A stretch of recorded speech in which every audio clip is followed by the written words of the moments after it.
Saber Direito desta semana, Júlio César Sanches traz um curso sobre direito imobiliário. O professor aborda a aquisição de propriedade, regularização de imóveis, uso capião e locação e causas complexas no segmento. Está no ar a aula 5.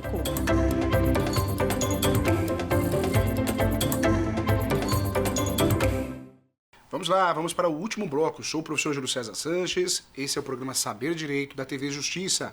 Uma honra novamente receber mais um convite aqui para o Saber Direito, para poder, de fato, trazer o direito mastigado para você, o direito imobiliário, no formato prático, focado na prática, tá bom? Muito legal. Siga o professor nas redes sociais, acompanhe o professor no YouTube também, tá bom?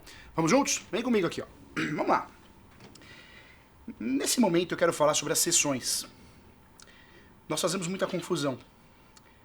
Sessão de direitos possessórios é uma coisa, sessão de direitos hereditários é outra. Já falei para você que existe ainda a criação, a grande novidade dos cartórios. O Brasil é muito grande e surgem em alguns estados termos, conceitos, nomenclaturas novas.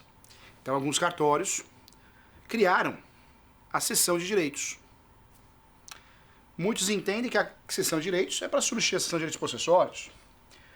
Outros cartórios, tabeliões, entendem que a sessão de direitos, eu não vou mencionar a palavra posse, então eu posso fazer. Fato é que nós temos a sessão de direitos, que seria um instrumento genérico, muitos cartórios fazem, orientam a fazer, mas nada mais é que uma sessão, nada mais é que uma sessão. E temos também a sessão de direitos possessórios e a sessão de direitos hereditários. Cuidado, não confunda. A sessão de direitos possessórios, eu estou comprando a posse. Professor Júlio, a posse é direito real. Né? Nós aprendemos na faculdade de Direito que a posse não vale nada. Nós aprendemos isso. Nós aprendemos na faculdade de Direito que ter a posse não vale muita coisa, o contrato de gaveta não serve para nada. E a vida real e a teoria é diferente. O contrato de gaveta, bem feito, ele faz um estrago danado. Em todos os sentidos. Até para proteger o possuidor. Quando eu falo de contrato de gaveta, é aquele contrato que é feito fora do cartório. É feito pelo advogado, advogada, corretor, corretora, imobiliária, despachante imobiliário. Tudo que é feito no cartório, tabelião de notas, é um instrumento público, uma escritura pública. Cuidado, hein? Muito importante conversar sobre isso. Sessão de direitos possessórios, eu estou comprando o direito de posse. E olha que interessante. A posse que nós aprendemos de forma equivocada, que não vale nada, contrato de gaveta não vale nada, não é bem assim. Tem muita gente que ganha muito dinheiro no Brasil. O professor presta serviço para muitos investidores que vivem disso. Compra a posse, regulariza e vende. Compra a posse e vende posse. Ah, professor, mas é crime. É errado. Não é. A legislação brasileira permite isso. Não confunda posse com ocupação, não podemos fazer essa confusão. Invasão é uma coisa, ocupação é outra. Já conversamos aqui que os capião não tem nada a ver com invasor. Para com isso. A compra e venda de posse é o meio correto para eu comprar os direitos possessórios de alguém. Alguém que tem os direitos possessórios, porque tem a posse há 10 anos, 15 anos, 20 anos, mais, menos. Eu quero comprar a posse dessa pessoa, quero fazer uso capião no meu nome, não quero fazer uso capião no nome de terceiro, não presta, não dá certo. Eu compro a posse. Compro a posse, através de sessão de direitos possessórios e afins, com cláusula soma de posse. Esse contrato me permite fazer uso capião com dia de posse. Um mês, um ano. Esse contrato me permite, além de fazer uso capião, usar a súmula 237, blindar, escudo protetor, guarda-chuva. Esse contrato me ajuda muito também para que eu possa fazer uso das ações possessórias, que você já sabe. Reintegração, manutenção, interdito proibitório. Do outro lado, as petitórias, reivindicatória, emissão da posse e ação de resgate. Lembra você que a ação publiciana, esquecida, não é ensinada na graduação, não é ensinada em muita pós-graduação, um baita de um instrumento para ajudar as pessoas, a sociedade, os advogados e advogadas, a conseguirem recuperar a posse com o direito de uso capião. A ação publiciana é considerada uma ação, olha que legal, né? É considerada uma ação petitória indireta. Petitória indireta. Então é importante saber dessa ação, hein? Cessão de direitos possessórios tem a ver com o quê? Valor econômico. Nós temos vários julgados de primeiro grau, segundo grau, inclusive na nossa alta corte, trazendo a posse para uma valorização econômica, levando a posse para um direito econômico. Quem tem a posse não tem nada? Claro que tem. Quem tem a posse cumpre o enunciado 492 da 5ª jornada do direito civil do CNJ. Ou seja, a posse é um direito econômico. No inventário litigioso, a ideia é levar a posse para que não seja omitido, ocultado. No divórcio e separação, o Supremo já decidiu que no divórcio, numa separação, a posse entra na partilha de bens. A compra e venda de posse não é legal, não é crime. E quem fala contra fala muita bobagem. Talvez esteja confundindo com loteamento irregular, loteamento clandestino, que é outra história. Loteamento irregular é crime, loteamento clandestino tem outra classificação, tipificação, discussões doutrinárias. O professor está falando de posse. Eu tenho um imóvel, o qual eu tomo conta, moro, resido, alugo, empresto, há mais de 5 anos, 10 anos, e eu decido vender. Eu não posso vender a propriedade. Se eu vender a propriedade para você, eu estou cometendo um ato ilícito. Estou cometendo um ato ilícito porque, de fato, infelizmente, eu estou vendendo o que eu não tenho. E a regra do jogo é vender o que eu tenho. Boa fé, transparência. Então, cuidado, hein? O novo conceito de posse no Brasil, eu trago isso no meu livro, Direito Imobiliário de AZ, livro do Capião, entre outros também. A posse é um direito sui generis. Não dá mais para eu falar, em pleno momento que nós estamos, que a posse é direito real, não vale nada, contrato de gaveta, seria de grande desconhecimento. Eu te falo mais. Certa vez fez um escritório, fez um contrato com um professor. Professor de direito previdenciário. Ele pediu para olhar o contrato, ficou incluindo cláusulas de direito às sucessões. Por isso eu sempre falo, é difícil advogar para advogado. Porque muitas vezes ele acha que sabe, ele não quer fazer por medo, receio, mas ele acha que sabe. E ele incluiu o contrato, ficou com cara de direitos hereditários. E para explicar? Complicado, né? Cessão de direitos possessórios é uma coisa. Cessão de direitos hereditários é outra. Professor, o que é melhor, comprar posse ou direitos hereditários? Depende, não é a resposta do direito, né? Mas é muito mais fácil consertar, retificar, corrigir, regularizar a posse do que propriamente os direitos hereditários. Comprar os direitos hereditários de forma incorreta gera uma grande desvantagem, porque eu vou ter dificuldade de regularizar. Pode um herdeiro pedir a nulidade também. Se são direitos hereditários, tem que ser por escritura pública. Eu tenho que respeitar o artigo 108 do Código Civil. Cessão de direitos hereditários é muito importante que seja feita com a anuência dos outros herdeiros. Fazer uma cessão de direitos hereditários sem anuência dos outros herdeiros gera nulidade. A nulidade. Fazer uma cessão de direitos hereditários não respeitando o artigo 108 gera uma nulidade também. Por isso é mais comum, conforme doutrina, jurisprudência, ou seja, os julgados, comprar a posse. Se eu vou comprar a posse, fazendo um contrato correto, que é a cessão de direitos possessórios e afins, e aplicando, claro, o due diligence, claro que o melhor do mundo é comprar um imóvel regular. Comprar um imóvel irregular, você está correndo risco. Professor, se eu compro um imóvel regularizado, eu tenho 100% de segurança. Também não é verdade. Não existe uma segurança absoluta. Pode surgir um herdeiro, um filho do vendedor, pode acontecer. Não existe uma segurança absoluta no direito imobiliário, no direito civil, em relação aos contratos de imóveis. Mas essa segurança ela é presumida. Através do due diligence você consegue diminuir muito os riscos. E se comprar um imóvel regular também. Agora, comprar um imóvel irregular com o contrato errado, Ou seja, contrato errado, hein? Nesse momento da aula não dá mais para você ter dúvida sobre isso. Comprar um imóvel com contrato errado, compra e venda, está errado. Com título, compra e venda. Compromisso, promessa, está errado. Se eu estou comprando um imóvel irregular, o contrato adequado, correto, ou exceção de direitos hereditários, se eu estou comprando direito de herança, ou exceção de direitos possessórios. Professor Júnior, mas para que alguém vai vender a herança, professor Júnior? Nem todo mundo quer fazer o inventário, gastar para fazer o inventário. Muitos de Deus não querem. Preferem vender o imóvel irregular, de certa forma. E quem compra, cuida dessa regularização através de inventário ou outro meio. Muitas vezes os herdeiros não têm condições. Sabemos que o inventário é caro, oneroso, no Brasil todo. Cuidado. Se eu quero vender cessão de direitos hereditários, eu preciso sim ter escritura pública. Anuência dos outros herdeiros, hein? Todos. Para que o negócio não seja invalidado, não seja objeto de nulidade. É claro que um contrato de cessão de direitos possessórios mal feito, também posso pedir a nulidade.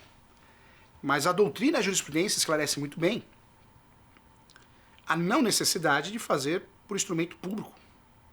O que eu quero dizer para você é que o instrumento particular de posse não é proibido. O que eu quero falar para você é que o instrumento particular de posse pode ser feito. Eu posso fazer um instrumento público, escritura pública de posse, ou um instrumento particular. E esse contrato eu vou usar para fazer um uso capião. Usar a tese de soma de posse, usar as ações possessórias, reintegração, manutenção, interdito proibitório, usar uma ação publiciana. Cuidado, hein? Quantos advogados acabam sendo contratados pelo cliente? O advogado cobra caro e faz o contrato errado. O corretor, a corretora imobiliária, faz compra e venda. E não é compra e venda. Porque compra e venda é pagamento à vista. Se eu vou comprar um imóvel seu e você promete que vai regularizar e me entregar regularizado, ou seja, vai passar para o meu nome, aí tudo bem, concordo, é um compromisso de compra e venda. A hora que você regularizar, você tem a obrigação de transferir para mim. Mas, muitas vezes o contrato de compromisso, promessa, compra e venda é utilizado de forma equivocada. Cuidado, hein? Outra dica também. Professor, dá para fazer com um instrumento particular uma ação de adjudicação compulsória? Dá. Nós já conversamos aqui que a adjudicação compulsória é uma ação que eu vou fazer para obrigar o vendedor a transferir para mim. Pode ser feita de forma inversa. O vendedor obriga o comprador a transferir. Chama adjudicação compulsória inversa. Pode ser ação, pode ser um instrumento extrajudicial. Pode ser utilizado para o procedimento extrajudicial. Hoje no Brasil, de forma prática, está pacificado que nós precisamos sim da escritura pública e da assinatura do advogado. A adjudicação compulsória é uma obrigação de fazer. Eu obrigo você a transferir para a minha pessoa. Se você não transferir, o judiciário dá uma sentença, que chama carta de adjudicação. Eu vou e registro essa sentença, se tudo correr bem, o cartório aceitar, e eu passo o imóvel para o meu nome, sem a sua autorização, sem o seu esforço. No âmbito extrajudicial, não pode ter litígio, não pode ter briga. Estamos acostumados com isso, né? Para usar o extrajudicial não pode ter litígio, briga, tem que ter documentação. Muita atenção em relação a isso. O contrato bem feito começa pelo título. Se o título está errado, existem boas teses para pedir a nulidade do contrato, a nulidade da cláusula. Teses para usufruir de uma ação declaratória de nulidade, teses para usufruir de uma ação anulatória. O ideal, e eu falo isso para os meus alunos, os cartórios que o professor tem a oportunidade de treinar pelo Brasil, eu falo muito que você, lendo o título, você já tem que saber qual é o objeto. Aí o contrato está bem feito. Eu li o título, compra e venda. Eu já sei que o objeto é o quê? Pagamento à vista. Eu vi o título, compra e venda. Eu sei que no objeto, pagamento à vista. Agora, se eu leio um contrato de compromisso, compra e venda, eu sei que quem está me vendendo precisa fazer alguma coisa, regularizar alguma coisa, ou eu estou pagando parcelado direto com o proprietário. Compromisso, posso até averbar a matrícula. A promessa, eu estou comprando algo que não existe, hein? Estou comprando um imóvel que não existe, um imóvel na planta.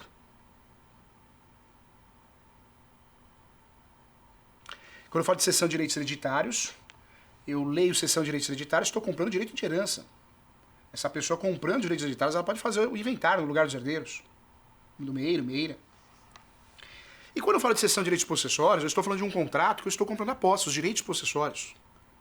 E não é uma discussão, será que existe? Não existe, está pacificado. Cuidado, hein? Só que eu quero trazer uma regra importante para você. Assim como existe o enunciado 492, que na humilde opinião do professor, é o grande conceito atual da posse. O enunciado 492 é o conceito de direitos possessórios sui generis. É o novo conceito de posse no Brasil. Assim como existe esse enunciado tão importante, o 492, o CNJ, o enunciado do CNJ, e existe também o enunciado 494 da 5ª Jornada de Direito Civil. Esse enunciado 494 da 5ª Jornada de Direito Civil, ele esclarece o quê? Que eu posso somar a posse. É permitido no Brasil. Não tem nada errado, nada absurdo. Mas, se eu estou usando a tese de soma de posse, eu não posso esquecer de provar a posse que eu estou somando. Mas isso é questão de lógica, né, gente? Pensa comigo. Eu faço uma cessão de direitos possessórios, faço uso capião no meu nome e aí? Eu acabo não fazendo nada para provar a posse que me vendeu. Vou perder a ação. Né? Questão de lógica. Cuidado, hein? A regra é, posso usar a soma de posse? Posso. Posso e devo. Tá aí. E não é algo novo, não, é algo antigo. Mas a partir do momento que eu me disponho a usar a soma de posse para regularizar um imóvel através de meios judiciais ou extrajudiciais, que pode não usar capião extrajudicial, usar a soma de posse também. Eu preciso lembrar que eu preciso provar a posse de quem me vendeu ou quem me cedeu. Né? Nós já falamos aqui que a cessão de posse pode ser onerosa ou não onerosa. Alguém me passou. Pode falar doação, tá? Estaria errado. Né? Cuidado, hein? Muito importante você entender isso.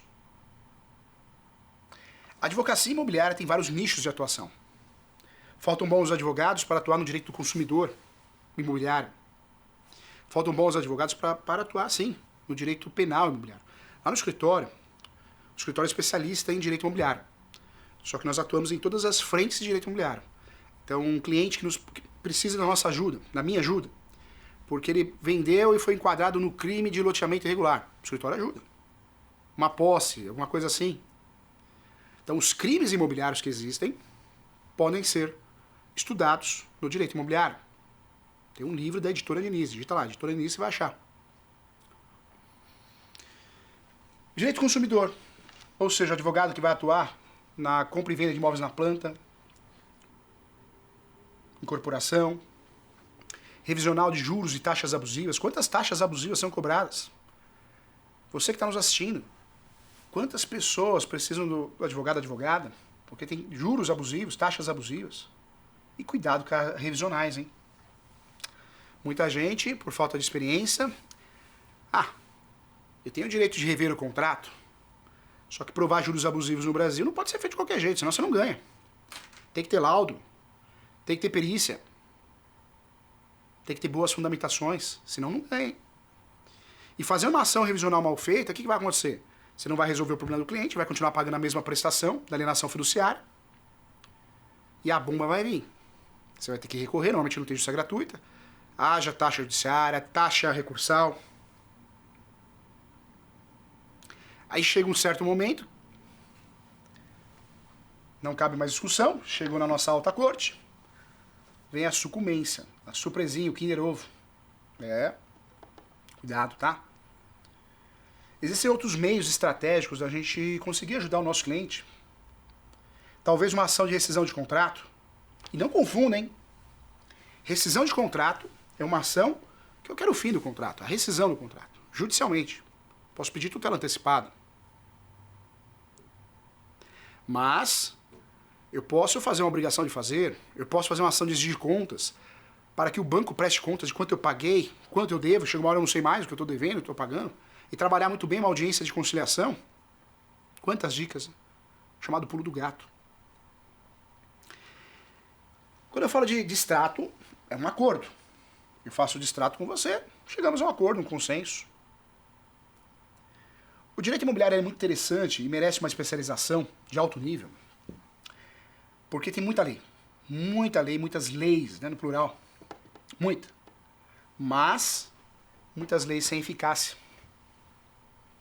Eu falei aqui a lei do ato concentrado nas matrículas. Quer ver outra lei? Não que é sem eficácia, mas a lei, a chamada lei. Isso é importante falar, hein? A lei do distrato ficou conhecida, a mídia divulgou muito. Agora a construtora tem que devolver só 50%, 70%. Comprou imóvel na planta, a construtora teria que devolver isso. E não é bem assim. Nós ainda temos julgados importantes, de devoluções integrais. 80%, 90%. Então a lei do distrato vem para regulamentar isso. Mas o direito imobiliário, assim como outros ramos, ele é muito jurisprudencial, né? A jurisprudência entende de outra forma. Nossa alta corte. Então existe uma mudança de estado para estado. Cuidado, hein? Faltam bons advogados também no leilão, né? Quando eu falo leilão, o advogado que possa atuar para o leiloeiro, dando suporte jurídico, o advogado que possa atuar para quem arrematou e registrou a propriedade em seu nome, e principalmente para o advogado que possa ajudar o mutuário que está perdendo imóvel.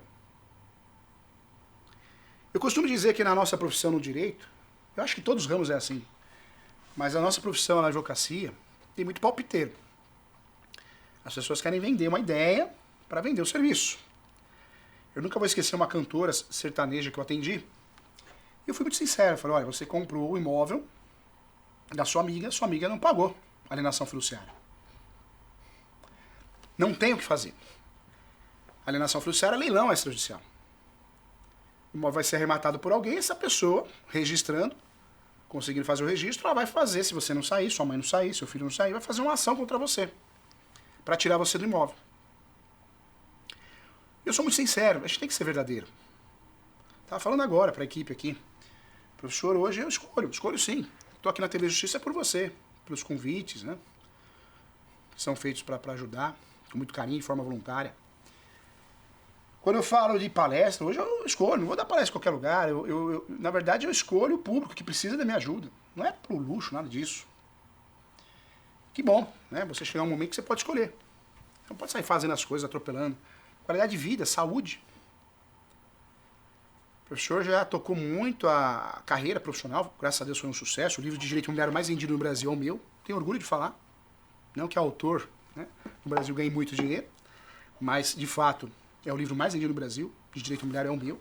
E o Juros Campeão também é o meu. Mas o professor já sofreu muito, hein? Muita palestra o dia todo de pé, muita aula de sexta e sábado o dia todo. Então eu falo muito isso. A gente aprende pela dor e pelo amor. E às vezes você deixa a desejar em relação à saúde, à família. Então, cuidado, hein? Eu falo muito isso nas aulas aqui porque eu quero teu bem. Né? Você tem que ser feliz. A vida é uma só, a vida é curta. Quando eu falo de direito imobiliário, cuidado, hein? Um grande nicho para você atuar é leilões. Nós temos algo em torno de 13 teses que vão suspender o leilão, que vão causar nulidade de um leilão. O resto é balela, hein? Nós temos, infelizmente ou felizmente, 13 teses importantes. Preço vil, falta de imagens detalhadas sobre o imóvel, falta do pagamento. Infelizmente, muitos utilizam tese do bem de família, que é uma tese, mas normalmente não resolve. Então merece um estudo aprofundado, leilões também. Inclusive, poucas ações nós podemos usar para ajudar alguém em leilão. Embargos de terceiro, talvez uma ação declaratória de nulidade por um vício grave no leilão que não tem prescrição, anulatória. São poucas ações. E aí eu volto na cantora sertaneja. Prometi que faria de tudo para ganhar tempo. 1 ano e meio, a mãe com Alzheimer, né? Com demência. E ela precisava ganhar esse tempo. porque ia fazer muito mal para a saúde da mãe. Não dá para prometer, não existe causa-ganha, claro que não, advocacia meio não é fim, mas deu certo, conseguimos ganhar quase 2 anos. E aí o filho fazendo direito, o filho falou, mãe, dá para entrar com essa ação que nós vamos ganhar. Não tem como. Tem situações que são irreversíveis, não só no mundo jurídico, mas na saúde. Eu sei que a gente não quer entender, a gente é ser humano. E aí eu falei, não vou fazer essa ação, porque eu vou cobrar de você, você vai gastar dinheiro comigo, taxa judiciária, e você vai acabar perdendo lá na frente e vai tirar uma sucumbência. O imóvel de mais de milhões, você imagina uma sucumbência de 300 mil reais. Não tenho coragem, não faço isso. Foi lá e fez a ação. Fez a ação que o advogado, professor da graduação do filho, prometeu, lá o rapaz ajudou, o menino, perderam a ação. Depois de muito tempo, ela marcou uma consulta no escritório online, entregou um presente lá, uma cesta, o professor agradecendo. Agradecendo que eu tinha falado a verdade. Porque ela tinha que arcar com uma sucumbência de mais de 300 mil reais. Por que eu estou falando isso? Como o foco da nossa aula é prático, eu sei que muita gente quer vender serviço, como vende na internet curso, sem ser da área, sem ser advogado, sem conhecer o assunto, acabou de se formar, com todo respeito. Eu sei que as coisas mudaram, mas a gente tem que ter responsabilidade no que a gente faz. Nós não temos o direito de atrapalhar a vida de ninguém. Você imagina essa cantora, perdeu a casa, a mãe com Alzheimer, e ainda tinha que pagar uma sucumbência absurda, e já tinha gasto com o recurso, né? A taxa recursal. Cuidado, tá? Cuidado. Por isso nós temos que conhecer, se especializar. É muito importante que possamos fazer isso para poder ajudar de corpo e alma nossos clientes. Vamos lá, olha só. O que eu quero trazer para você, isso é muito importante também. Trago com muito carinho para você. Além do leilão, né, um advogado especializado em leilão, que é um segmento do direito imobiliário, o direito imobiliário é tão legal, tão importante, ele ganhou tanta força, eu falo que tinha que ter um código próprio. Quem sabe um dia. O direito imobiliário, que é direito civil, hoje com conceitos e princípios próprios, esse ramo de atuação tem vários nichos. Você pode atuar no direito imobiliário inteiro, igual eu faço, o escritório faz, direito imobiliário criminal, direito imobiliário de regularização, direito imobiliário de contratos, direito imobiliário registral, consumidor. Ou você pode ser um subespecialista, que é muito comum hoje, você só faz aquela ação. Tem gente que só faz inventário, tem gente que só faz divórcio. Então fica a dica para você. Surgem bons ramos para você atuar. Ah, professor, a advocacia está saturada. Tá nada, tá nada. Tem bons ramos para você atuar. Seja especialista, atue nesses ramos novos, nesses segmentos, seja subespecialista. Hoje, mais que o especialista, o sub. É muito importante. Outro ponto que eu quero falar para você, que faltam bons advogados, é a desapropriação, hein? Poucos advogados sabem trabalhar com desapropriação. Poucos. Muitos advogados acham que vão evitar uma desapropriação e normalmente não evita. O que você consegue fazer na fase administrativa é aumentar a indenização na fase judicial, usando algumas técnicas, algumas estratégias bem definidas. Também um ramo interessante, um ótimo nicho para você atuar. E eu trago também, claro, a locação. Muita gente acha que sabe tudo sobre locação, que é expert em locação. Ah, professor, eu li a lei do inquilinato, tô craque, hein? Tô fera na lei do inquilinato. Cuidado. Para começo de conversa, nós temos várias legislações que vão tratar sobre locação. Várias. Nós temos o Código Civil, que trata de locação, de bens móveis, em caráter de exceção de bens imóveis. E quando eu falo de bens imóveis, eu estou falando sim, vaga de garagem, estava falando com o Mário, vaga de garagem com matrícula autônoma. Olha que interessante. A vaga de garagem que tem matrícula autônoma própria, matrícula separada, eu vou usar como fundamento, se eu precisar, o Código Civil. O Código Civil, ele disciplina, sim, locações de bens imóveis. Em regra, bens móveis. Mas o Código Civil nos traz, nos explica, nos ajuda a fundamentar nossas ações, nossos pareceres, em pelo menos 3 situações importantes. A locação de hotel, motel, aparte hotel, para fins de moradia. E vem comigo. Vaga de garagem com matrícula autônoma. Aquela vaga de garagem que tem a matrícula do apartamento, a matrícula da vaga de garagem separada. E também espaços publicitários. Professor, dá um exemplo para mim. Vou dar. Um exemplo didático. Outdoor. Outdoor. O outdoor acho que é um grande exemplo. Então, o Código Civil, ele vai tratar de locação, sim, em diversas situações. Bens móveis é a regra, em caráter de cessão de bens imóveis. Não vamos esquecer que nesse cenário ainda aparece o Estatuto da Terra. O Estatuto da Terra também vai tratar muito bem da locação de imóveis rústicos.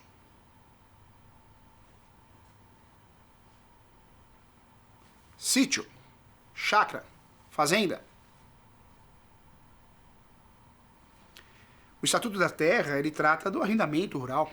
Vamos lá, então, olha só, hein? Locação é muito simples, é muito fácil, é nada. Nós temos 3 legislações importantes.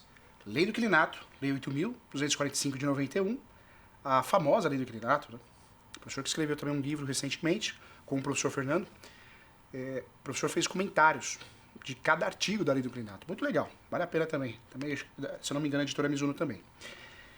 Quando eu falo locação, então nós temos a Lei do Inquilinato. Professor Júnior, mas por que Lei do Inquilinato, não Lei do Locador? Por incrível que pareça, essa lei, ela veio para proteger o inquilino. Claro que as partes no geral, né? Locador, locatário, claro. Mas o objetivo dessa lei é proteger o inquilino. Não tem o Código de Defesa do Consumidor? Nem todo consumidor é considerado vulnerável, né? Ou melhor, hipossuficiente, perdão. Nem todo consumidor é considerado hipossuficiente. Muito frágil. Mas todo consumidor é considerado vulnerável. E a mesma coisa o inquilino. Nós temos uma lei para ajudar o inquilino a ter mais força. Porque o locador é o dono do imóvel, comercial, residencial. O professor advoga muito nessa área. Faço muitas ações revisionais, muitas ações renovatórias. E faltam bons advogados nessa área, hein? Faltam bons advogados nessa área. Inclusive, eu também lembro a você que a ação revisional é uma ação mais tranquila dentro da cadeia de ações imobiliárias. Mas uma ação tensa, gente. Uma ação perigosa, uma ação... Muito cuidado no que fala, né? Mas uma ação traiçoeiríssima é a ação renovatória. Sabe por quê? Experiência própria. Eu já vi a mesma ação renovatória, com a mesma tese dar certo, e a mesma ação, a mesma tese, em outro caso, de outro cliente, dá errado. A ação renovatória precisa tomar muito cuidado. Ela é traiçoeira. E às vezes o cliente não entende. Precisa tomar cuidado. Quando eu falo das ações locatícias, então nós vamos entender que nós temos pelo menos 3 legislações. Lei do Inquilinato, Lei 8.245 de 91, que até foi alterada pela Lei 12.112, 2009, uma lei que mexeu aí na questão do fiador. O fiador ficava preso ao contrato, gente, olha que absurdo. O fiador ficava preso ao contrato ad eterno. Não podia sair. Fiz um contrato de locação de 5 anos e eu ficava preso 5 anos. Essa lei, justamente com o entendimento doutrinário, jurisprudencial, veio ajudar muito. Porque hoje o fiador pode fazer tchau. Eu estou vendo que o meu inquilino não, né? O inquilino é do locador. Mas eu estou vendo que o locador está cobrando o inquilino. Eu sou fiador. Eu vou deixar a coisa ficar feia? Eu vou deixar a coisa ficar robusta? Então eu caio fora. E hoje dá. Basta você notificar as partes, você fica responsável em regra 120 dias após a notificação. A R, aviso de recebimento, via cartório, tem que provar, né, que você notificou. Mas eu consigo cair fora. É uma estratégia para o fiador, você que é fiador, o seu cliente que é fiador, é uma estratégia para você limitar o valor da dívida, para sobrar menos para você. É uma estratégia. Muita atenção em relação a isso, hein? Outra dica que eu trago para você, em relação à locação, cuidado. O fiador pode ter uma cláusula no contrato onde ele vai responder de forma juntamente com o inquilino, hein? Olha que fria. O fiador também pode, pouco fiador sabe disso, poucos advogados sabem disso, ele pode limitar a garantia. É isso mesmo. Sou o seu fiador, porém vou limitar até 5 aluguéis, 10 aluguéis. É uma saída inteligente. Estou limitando. Cuidado, hein? Na lei do inquilinato, existem 4 garantias. Ou eu faço um contrato de locação com uma garantia, das 4, ou eu faço um contrato de locação sem garantia. Professor Júlio, eu posso fazer um contrato de locação sem garantia? Posso. A legislação brasileira permite. Eu te falo mais. Muitas imobiliárias, corretores, administradores estão fazendo isso, hein? Esses contratos novos de locação, Airbnb. Por quê? Porque chegou à conclusão que a proteção no contrato de locação, para alguns juristas, não se dá através da garantia. A proteção se dá no due diligence. Se eu pesquiso sua vida como inquilino, eu consigo entender se você é um bom pagador ou um mau pagador, para aprovar a ficha. Diferentemente de eu incluir uma garantia, e muitas vezes uma garantia ilusória. Então cuidado. Pulo do gato de novo, hein? Cheio de pulo do gato, hein? Eu falo que você tem que estudar comigo. Vamos lá, se inscreva no meu canal do YouTube, professor Júlio César Sanches. Vamos lá, vamos estudar juntos. Muita informação boa, prática. Pulo do gato. Vamos lá. Quando eu falo de garantia, ou eu uso uma garantia, a lei do inclinato fala em 4, ou não uso nenhuma. Combinado? Quais são as garantias que existem, professor, na lei do inclinato? Legislações são 3. Lei do inclinato, 8.245 de 91, alterada pela lei 12.112 de 2009. Estatuto da Terra, muito utilizado na locação, arrendamento rural. E o Código Civil que nós falamos aqui. Bens móveis e bens imóveis. Quando eu falo das garantias, na lei do inclinato, a lei que vai tratar de garantias de imóveis, residenciais, não residenciais e por temporada. Essa lei também é aplicada por analogia ao shopping center, hein?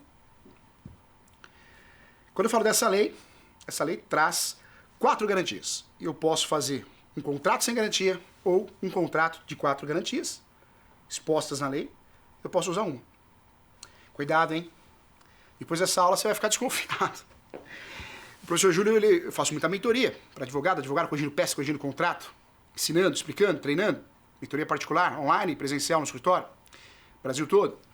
E eu corrijo muito contrato de locação, onde o advogado, a advogada cobrou muito, cobrou bem. Bons honorários. Mas você vai ver o contrato tem um vício grave. O contrato tem 2 garantias, 3 garantias.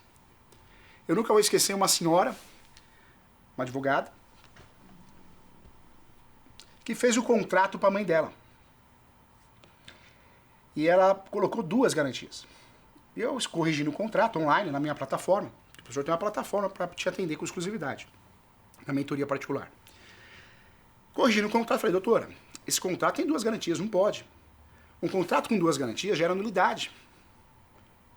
Ou da garantia ou do contrato inteiro. Ah, professor Júlio, sabe o que acontece, professor Júlio? A minha mãe falou para mim, olha filha, eu sei que você é advogada, mas eu quero o contrato bem garantidinho. Cuidado, hein? Presta atenção aqui, ó. Não tem nada bem garantidinho, não. Ou eu uso um contrato de locação sem garantia, comercial, residencial, ou com uma garantia só, das 4 opções que a lei nos fornece. Nós temos a garantia fiador, que é a garantia pessoal, pode ser limitada. Temos a garantia da caução, que é um bem dado em garantia. Eu posso dar um livro, um quadro, um carro, uma moto, é caução. Posso dar em dinheiro 3 meses de depósito, caução. Existe a garantia fiador e caução. Então, o advogado ou advogada que coloca no contrato, leia o seu contrato, dá uma olhadinha, o contrato que você fez, o contrato que é seu. O fiador dá em garantia o imóvel situado na rua tal. Cuidado. Cuidado porque esse contrato tem 2 garantias. Você está falando de fiador e está dando um imóvel em garantia. Ele tem duplicidade de garantia. Está errado e bem errado.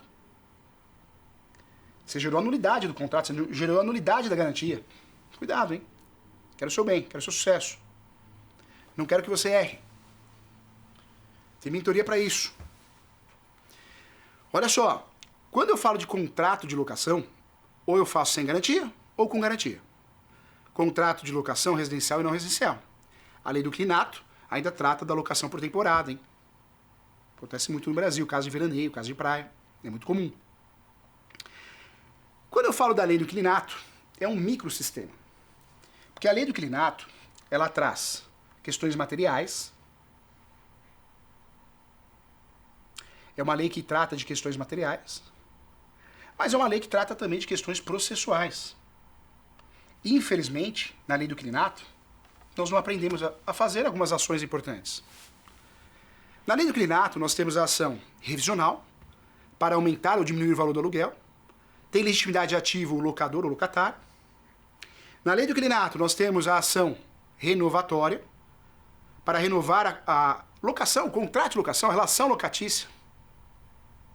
A partir do momento que eu tenha todos os requisitos, 3 anos na mesma atividade, 5 anos, o contrato pode ser cumulativo ou não, contrato determinado, escrito e determinado. Só posso propor essa ação no último ano, 6 meses antes do final. Cuidado com essa ação renovatória, hein? Ela é cheia de pegadinhas. Vou repetir. Só posso propor essa ação no último ano do contrato, 6 meses antes do final. Só posso propor essa ação se o contrato for escrito, por prazo determinado. Só posso propor essa ação se eu tiver 3 anos, se o meu cliente, eu, 3 anos na mesma atividade, 5 anos no imóvel, com contrato, pode ser cumulativo ou não. Cuidado, hein? Renovatória utilizada na locação não residencial. Outra ação muito comum, esquecida, prevista na lei do inquilinato, é a ação revisional. A revisional já falei. A ação de consignação de pagamento de aluguel. Revisional, já falei, para aumentar ou diminuir o aluguel. A ação de consignação de pagamento de aluguel é uma ação que serve tanto para o locador quanto para o locatário. Professor Júlio, o locador não quer receber. O locador se nega, sumiu, está em local incerto não sabido. Dá-lhe ação de consignação e pagamento de aluguel. Porque, professor, não, se ele sumiu, melhor ainda. Tá, mas aí ele aparece e faz despejo, você está devendo aluguel. Ele, ela, os familiares. Cuidado, hein? Eu não posso me negar a pagar alegando simplesmente que o outro sumiu. Tem ação de consignação de pagamento para isso. Na locação também. E nos procedimentos especiais. Cuidado. Pode usar essa ação o locador, pode usar o inquilino. O inquilino vai usar, o locatário vai usar. Quando não consegue pagar o aluguel para o locador, ele sumiu, local incerto não sabido, dúvida, aparece um na porta, eu tenho que pagar para mim, eu sou o novo herdeiro. Aparece outro na porta, tem que pagar para mim, eu sou outro herdeiro. Paga para ninguém, paga em juízo. Quem paga mal, paga 2 vezes. Ação importante, hein? O locador também deve usar essa ação. O locador deve utilizar essa ação em diversas situações importantes. Talvez o inquilino sumiu, deixou geladeira, fogão, materiais e serviços. O professor assumiu no escritório, eu advogo no Brasil todo, todos os estados o professor tem ações. Tem uma ação que eu estou fazendo, o dentista sumiu. Foi embora, largou até a cadeira. Aquela cadeira é cara, né? O que nós fizemos? Fizemos a consignação e pagamento através de ação da cadeira. Aparece amanhã depois o locatário e fala, cadê minha cadeira? Quero indenização, danos materiais e danos morais. E acontece, hein? O ser humano tá terrível, gente. Cuidado. Outra ação que merece nossa atenção especial é a ação de despejo.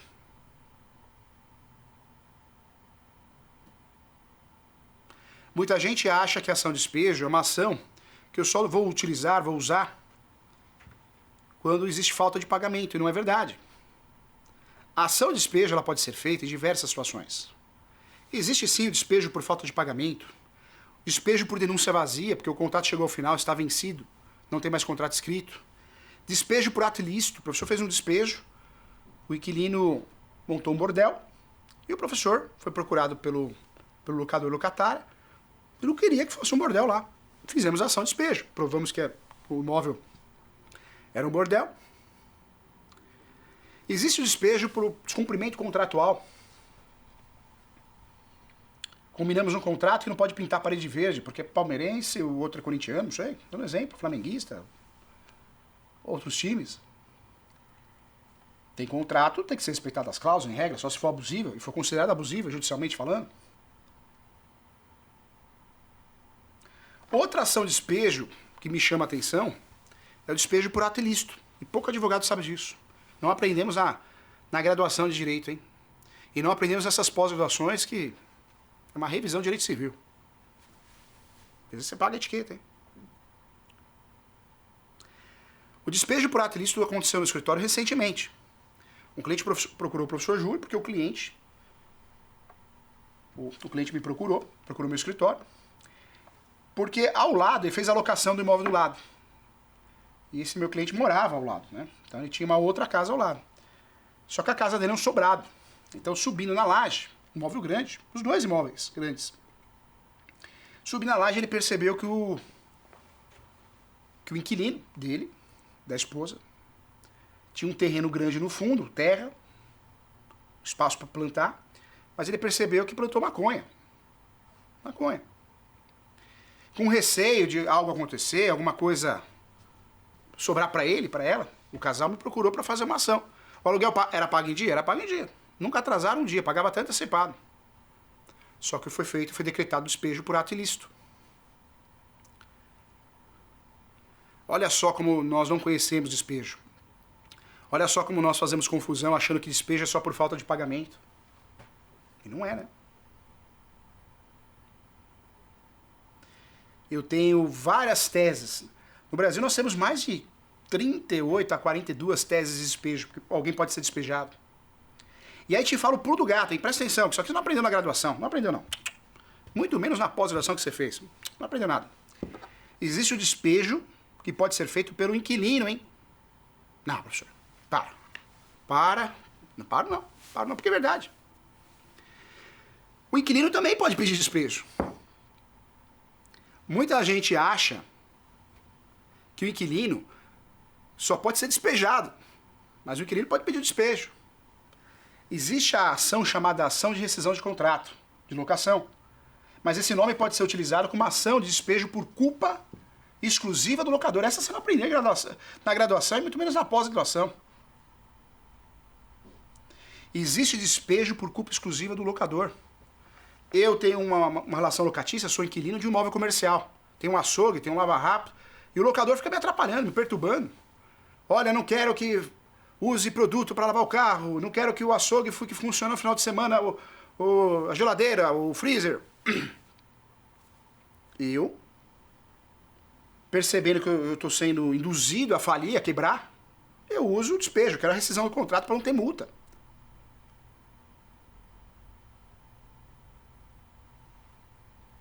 O grande objetivo da ação de despejo, por culpa exclusiva do locador, é fazer o inquilino, numa situação ruim, que ele está sendo induzido a erro, não pagar a multa. Que, inclusive, só pode ser cobrado até 3 aluguéis, proporcional.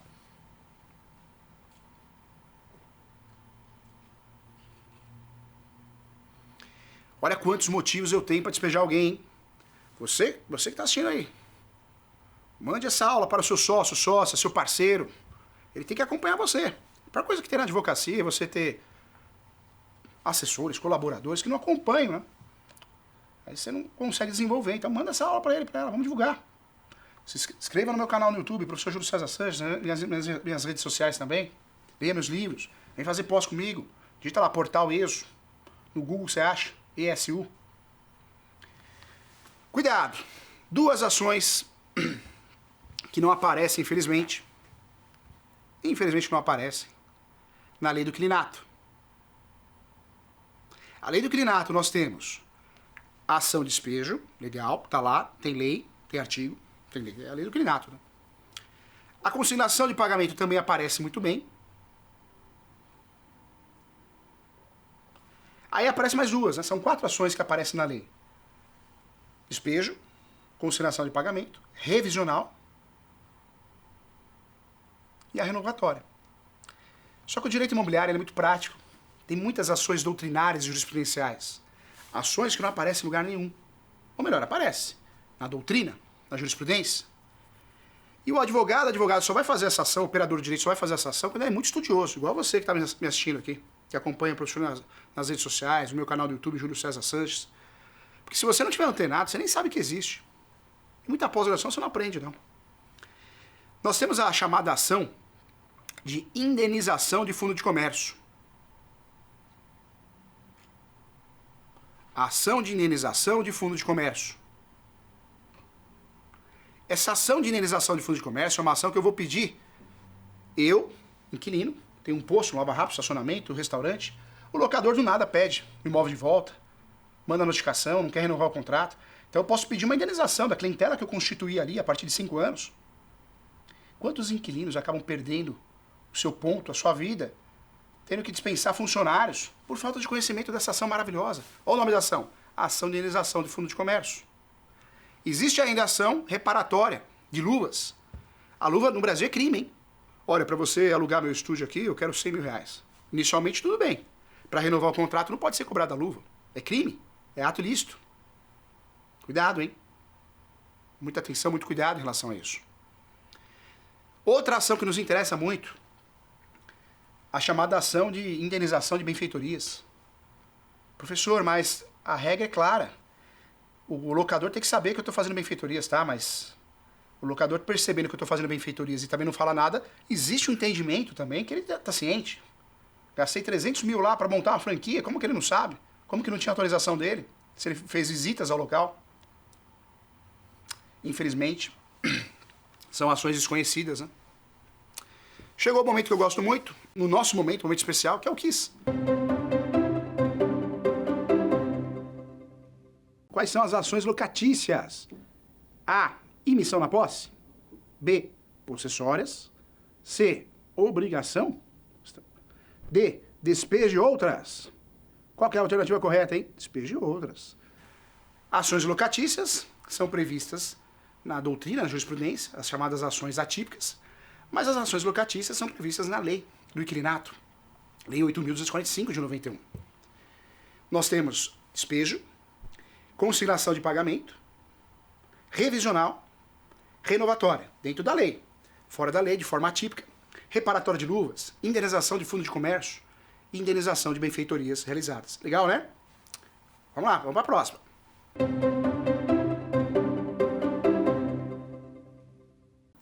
O que é desocupação? A. Saída do imóvel. B. Distrato.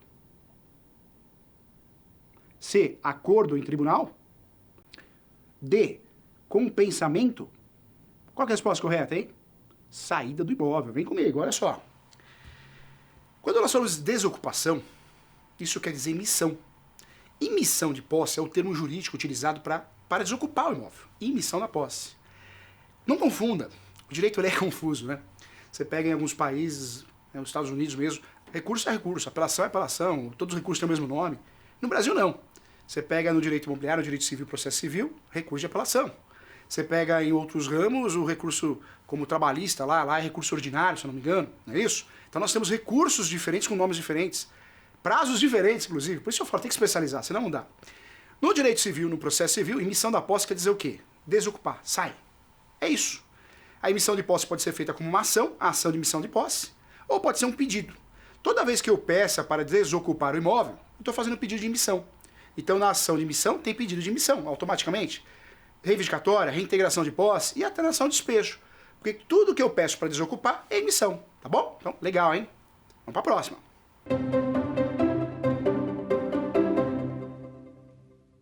Vamos lá, olha só.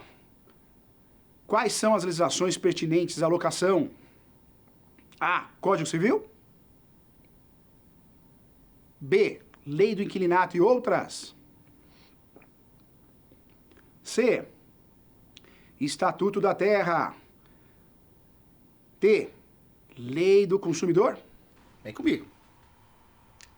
Vamos lá, a resposta correta é a resposta B, hein? B. Lei do Inquilinato e outras. Conta comigo, muito obrigado. Um beijão. Vamos juntos. Quer dar alguma sugestão de tema para os cursos do Saber Direito? Então mande um e-mail para a gente, saberdireito@stf.jus.br. Você também pode estudar pela internet. Acesse o nosso site radioetvjustiça.jus.br ou pode rever as aulas no canal do YouTube, @Rádio e TV Justiça.